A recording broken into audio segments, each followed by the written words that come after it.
mwongeye kwirirwa cyangwa se kuramuka kubera amasaha atandukanye ku isi. Nongeye kubaha ikaze kandi aho muherereye mwese kugira ngo dufatanye muri uyu mwanya wo kuramya Imana mu ijambo ndetse no mu ndirimbo.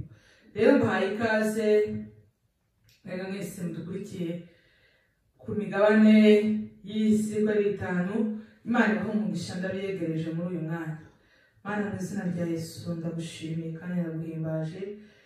Ndagushimiye ko Imana ikiranuka muri byose, uruwera kandi urakiranuka, ineza yawe niyamamare hose, imirimo ukora iratangaje kandi irahebuje.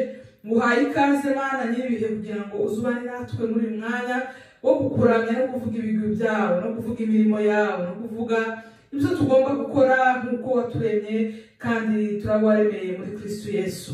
Mana mu izina rya Yesu tuguhaye ikaze ndetse tunasabira n'abantu bose bazaza kumva ubutumwa uyu munsi cyangwa n'ikindi gihe cyose kuzabaganiriza kandi ukabasura mu ijambo. Urakoze Yesu. Amen. Sitafa moyo ninajua wewe uliniita umwaminifu, kazi ulioanza maishani mwangu na kuamini utaimaliza. Sitafa moyo ninajua wewe uliniita umwaminifu, kazi ulioanza maishani mwangu na kuamini utaimaliza. Na kuamini utaimaliza.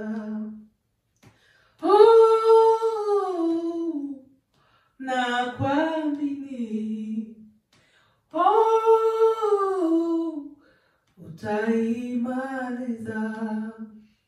Sitafa moyo ninajua wewe uliniita umwaminifu, kazi ulioanza maishani mwangu na kuamini utaimaliza. Na kuamini utaimaliza. Na kuamini utaimaliza. Mavuno mengi yameira, watenda kazi ni wachache, lazima mutumikie. Mavuno mengi yameira, watenda kazi ni wachache, lazima mutumikie. Ni lazima mutumikie Mwokozi Bwana wangu. Nisipoifanya kazi yake, siku moja nitadaiwa. Ni lazima nimutumikie Mwokozi Bwana wangu. Nisipoifanya kazi yake, siku moja nitadaiwa. Mavuno mengi yameisha, watenda kazi ni wachache, lazimani mutumikie.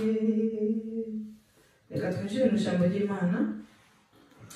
Turasoma hano muri Zaburi, turasoma hano muri Yohana ibice 9 umurongo wa 4. Yohana ibice 9 umurongo wa 4.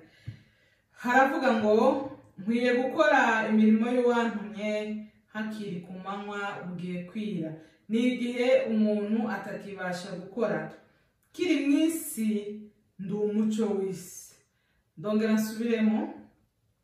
Igice cya 4 kiravuga ngo kwiriye gukora imirimo y'uwantumye hakiri ku manywa bugiye kwira. Ni igihe umuntu atakibasha gukora. 5. Kiri mwisi ndi umuco w'isi. Bene data nifuje ko tuganira ijambo ry'Imana dusanze hano muri Yohana ritwibutsa ko bugiye kwira. Nkwiye gukora imirimo y'uwantumye hakiri kare bugiye kwira.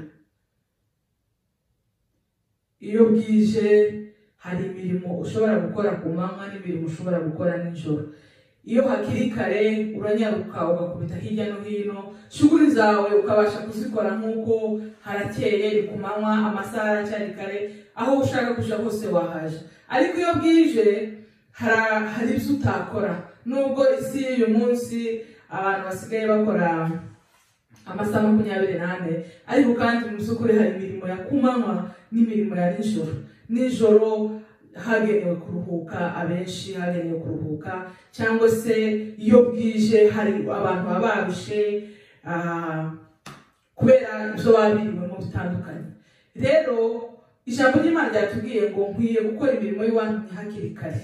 Ndabifuza gukora imirimo y'uwabaremye, y'uwabatumye hano ku isi. Ntabwo waje kubyimpanuka, waje kubw'umugambi w'Imana.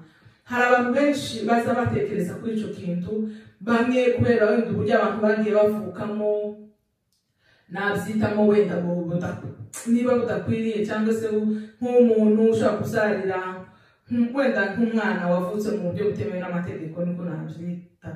Wenda yabyaye atarakoze ubukwe, atarashingiwe, ibintu nk'ibyo. Uwo mwana nta kibazo aba afite. Wenda ababyeyi babikoze nibo bashobora kuba bafite icyaha. Ariko nawe uko waje kose waje hano ku isi ntabwo uri impanuka.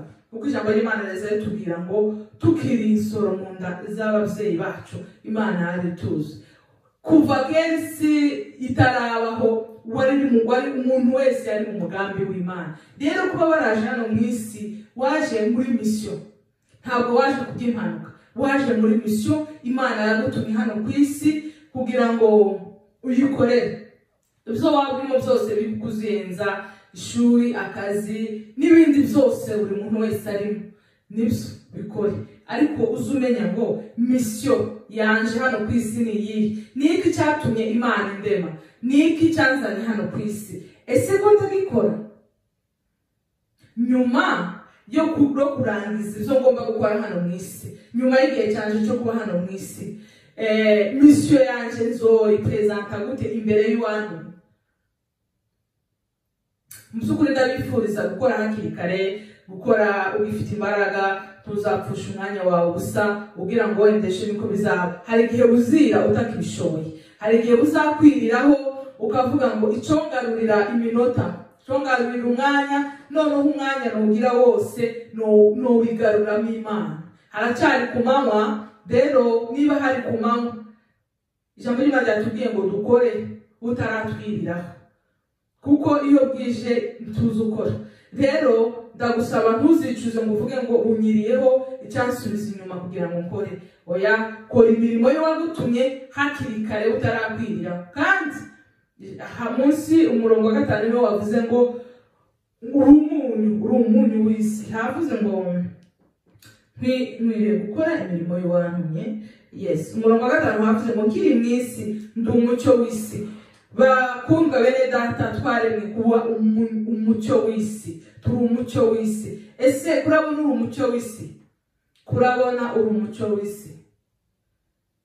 Rero ndabashishikariza gukora imirimo y'uwabatumye hakiri kare kutarabiriraho, bitazababera namwe nka Lazaro na Nyamutunzi muzi wenda batarakizwa nibo bashaka ko batabizi ariko bakijijwe murabizi ko Lazaro na Nyamutunzi byagezeho Nyamutunzi akabwira Lazaro ati basi nkorezamo n'utuzi basi unshire ku rurimi kubera ukuntu yari ababaye kandi bidashoboka. Bene data ntibizababere gutyo, umwanya ufite ubukoreshe iminsi wagenewe itarengaho n'umunsi n'umwe nigera, ntuzavuge ngo se wa mwanya wanje nawukoresheje iki, bukwiriyeho hahandi uvuga ngo oya noneho nta icyansubiza umwanya. Rero ndabakangurira gukoresha umwanya wanyu mu gihe hakiri ku manywa utarabiriraho kugira ngo mube umunyu w'isi. Saba n'abantu batarakizwa batarakira umwami Yesu Kristo umwami n'umukiza ukizwa kugira ngo mwakire Yesu kandi naza niwe mucyo w'isi, naza muri mwe muzagira amahoro, naza muri mwe nibwo muzakora ibyo yabaremeye, nibwo muzamenya intego yabaremeye kugira ngo mukore. Imana ibahe umugisha. Murakoze.